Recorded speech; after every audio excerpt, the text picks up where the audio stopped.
ऐश करने का कोई हक नहीं है मोमिनों को। अल्लाह ताला ने कुछ दिया है तो उसको हम इस्तेमाल नहीं कर सकते क्योंकि अल्लाह ताला को शायद ये पसंद नहीं है। और जो तकलीफ़ आई है उसको बुरा मत समझें, बल्कि इसकी वजह से जो आखिरत में मिलना है उस पर नज़र रखें, और वो हमारे लिए अच्छा ही अच्छा है। इसको बुरा मत बोलें, यानी कि तकलीफ़ और बुरे वक्त को भी बुरा मत बोला जाए। ज़ुहद के लुग़वी मायने किसी चीज़ से बेरग़बत हो जाने के हैं, और दीन की ख़ास इस्तिलाह में आखिरत के लिए दुनिया के लज़्ज़तों की तरफ से बेरग़बत हो जाने और ऐश व तन्हम की ज़िंदगी तरक कर देने को ज़ुहद कहा जाता है। दुनिया जो धोखे फ़रेब की जगह है, इससे तबीयत का हट जाना और उचाट हो जाना, यानी तौबा, इस्तग़फ़ार और मासी से इज्तनाब और इबादत की कसरत के जरिए मौत की तैयारी करना, यानी कि दुनिया का मोहब्बत इसमें कम हो जाएगी और दुनिया की माशियत से मोहब्बत कम हो जाएगी, और इबादत इस तरह करेगा कि आखिरत को हमेशा मद्देनजर रखे।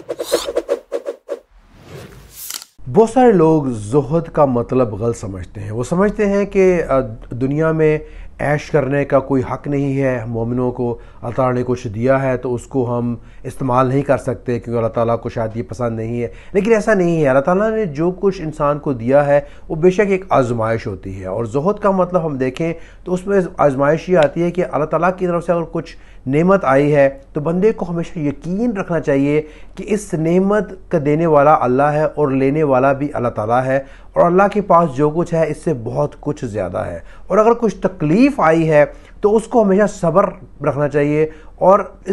उसकी निगाह इस पर होनी चाहिए कि इस सब्र की वजह से आखिरत में अल्लाह ताला जो देंगे वो बहुत बड़ा इनाम मिलेगा। और जो तकलीफ़ आई है उसको बुरा मत समझें, बल्कि इसकी वजह से जो आखिरत में मिलना है उस पर नज़र रखें, और वो हमारे लिए अच्छा ही अच्छा है। इसको बुरा मत बोलें, यानी कि तकलीफ़ और बुरे वक्त को भी बुरा मत बोला जाए। बहुत सारी हदीस हैं जो डिफ़ाइन करती हैं, आज हम उस पर डिस्कस करेंगे। आपको अगर मेरी वीडियोस अच्छी लगती हैं तो प्लीज़ सब्सक्राइब करें और मेरी इस वीडियोस को शेयर करें। चुनांचे हदीस में आता है, आप नबी करीम सल्लल्लाहु अलैहि वसल्लम ने फरमाया कि दुनिया के बारे में ज़ुहद और इसकी तरफ से बेरग़बती जो खास ईमानी सिफ़त है वो खलाल को अपने ऊपर हराम करने और अपने माल को बर्बाद करने का नाम नहीं है, बल्कि ज़ुहद का असल मेयार और इसका तकाजा ये है कि जो कुछ तुम्हारे पास और तुम्हारे हाथ में हो इससे ज्यादा एतमाद और भरोसा तुमको उस पर हो जो अल्लाह ताला के पास और अल्लाह ताला के कब्जे में है, और ये कि जब तुमको कोई तकलीफ और नाखुशगवारी पेश आए तो इसके आखिरी सवाब,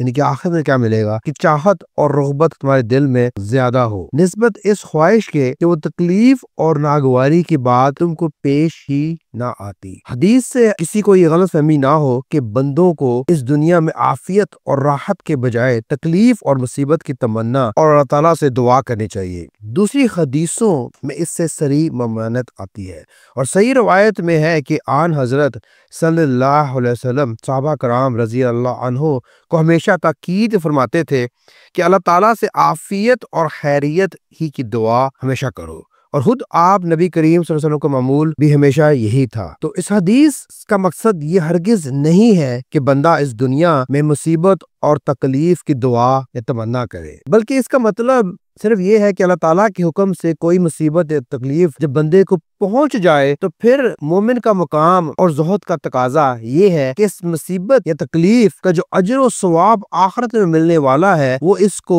इसके ना पहुंचने से ज्यादा महबूब हो। इन दोनों बातों का फर्क ज़हन में रखना चाहिए, इसलिए कि ज़ुहद के लुग़वी मायने किसी चीज से बेरग़बत हो जाने के हैं, और दीन की खास इस्तिलाह में आखिरत के लिए दुनिया के लज़्ज़तों की तरफ से बेरग़बत हो जाने और ऐश व तन्हम की जिंदगी तरक कर देने को ज़ुहद कहा जाता है। ज़ुहद की बड़ी तरगीब दी है और इसकी बहुत कुछ दुनियावी व आखिरी समरात बरकत बयान फरमाए गए हैं। एक और हदीस में आता है कि आप नबी करीम सल्लल्लाहु अलैहि वसल्लम की खिदमत में एक शख्स हाजिर हुआ और अर्ज किया, या रसूलल्लाह सल्लल्लाहु अलैहि वसल्लम, मुझे कोई ऐसा अमल बतलाइए कि जब मैं इसको करूं तो अल्लाह ताला भी मुझसे मोहब्बत करे और अल्लाह ताला के बंदे भी मुझसे मोहब्बत करें। आप नबी करीम सल्लल्लाहु अलैहि वसल्लम ने फरमाया कि दुनिया की तरफ से आराज और बेरूही इख्तियार कर लो तो अल्लाह ताला तुमसे मोहब्बत करने लगेगा, और जो मालो चाह लोगों के पास है इससे आराज और बेरूही इख्तियार कर लो तो लोग तुमसे मोहब्बत करने लगेंगे। वाकई ये दुनिया की मोहब्बत और चाहत ही है जो आदमी से वो सारे काम कराती है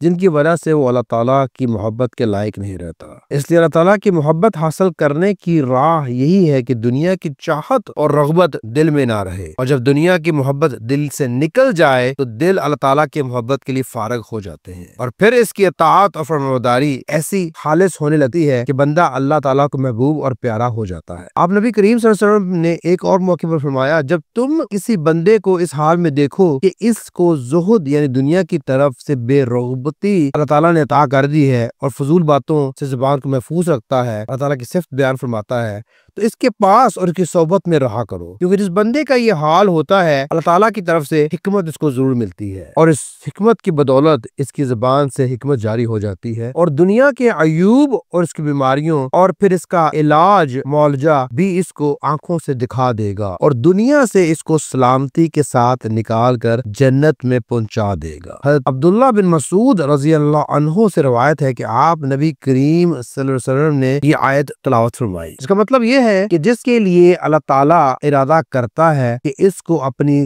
راہ پر لگائے اور اپنی رضا اور اپنا قرب نصیب فرمائے تو کشادہ کر دیتا ہے اس کا سینہ اسلام کے لیے، یعنی ابدیت اور اللہ تعالیٰ کی فرمانبرداری والی زندگی اس کو دے دیتا ہے اور اس کا دل کھول دیا جاتا ہے۔ یہ آیت تلاوت فرمانے کے بعد اس کی تفصیل اور تشریح بھی آپ نبی صلی اللہ علیہ وسلم نے بیان فرمائی ہے۔ فرمایا کہ نور جب سینے میں آتا ہے تو سینہ اس کی وجہ سے کھل جاتا ہے۔ عرض کیا گیا، یا رسول اللہ صلی اللہ علیہ وسلم، کیا اس حالت کی کوئی علامت بھی ہے جس سے اس کو پہچانا جائے؟ تو آپ نبی کریم صلی اللہ علیہ وسلم نے فرمایا کہ ہاں، دنیا جو دھوکے فریب کی جگہ ہے، اس سے طبیعت کا ہٹ جانا اور اچاٹ ہو جانا، یعنی توبہ، استغفار اور معاصی سے اجتناب اور عبادت کی کثرت کے ذریعے موت کی تیاری کرنا، یعنی کہ دنیا کا محبت اس میں کم ہو جائے گی اور دنیا کی معاشیت سے محبت کم ہو جائے گی، اور عبادات اس طرح کرے گا کہ آخرت کو ہمیشہ مد نظر رکھے۔ ایک اور روایت میں آتا ہے کہ عمر بن شعیب نے جو بیان کی ہے، آپ نبی کریم صلی اللہ علیہ وسلم نے فرمایا کہ اس امت کی پہلی نیکی اور بہتری یقین اور زہد ہے، اور اس کی پہلی خرابی بخل اور دنیا میں زیادہ رہنے کی آرزو ہے۔ مطلب یہ ہے کہ اس امت کی اصلاح و فلاح اور اس کے کمالات و ترقیات کی بنیاد اس کی دو صفتیں تھیں، ایک یقین اور دوسرا زہد، اور جب امت میں بگاڑ شروع ہوگا تو سب سے پہلے یہی دو صفتیں اس میں سے جائیں گی، اور ان کی ضد بخل اور دنیا میں زیادہ رہنے کی آرزو آئے گی، اور اس کے بعد خرابیوں اور برائیوں کا نہ ختم ہونے والا سلسلہ شروع ہو جائے گا اور امت برابر گرتی ہی چلی جائے گی۔ آج ہمارے معاشرے میں بدقسمتی سے محبت ختم ہو چکی ہے، زہد نہ ہونے کی وجہ سے اللہ تعالیٰ سے دوری آ چکی ہے، اور ہم بھول چکے ہیں کہ اللہ تعالیٰ نے ہمیں پیدا کیوں کیا تھا، ہمارا دنیا میں آنے کا مقصد کیا تھا، اور آپس کی محبت بھی ختم ہوتی جا رہی ہے کیونکہ ہم ایک دوسرے سے آگے نکلنے کی دوڑ میں لگے ہوئے ہیں، لالچ میں لگے ہوئے ہیں، اور اگر ہم زہد اختیار کر لیں تو یقیناً اللہ کی محبت تو ملے گی، لوگوں کی محبت بھی ضرور ملے گی۔ دعا ہے کہ اللہ تعالیٰ ہمیں زہد اختیار کرنے کی توفیق دے اور ہمیں اسلام پر چلنے کی توفیق بھی دے، آمین۔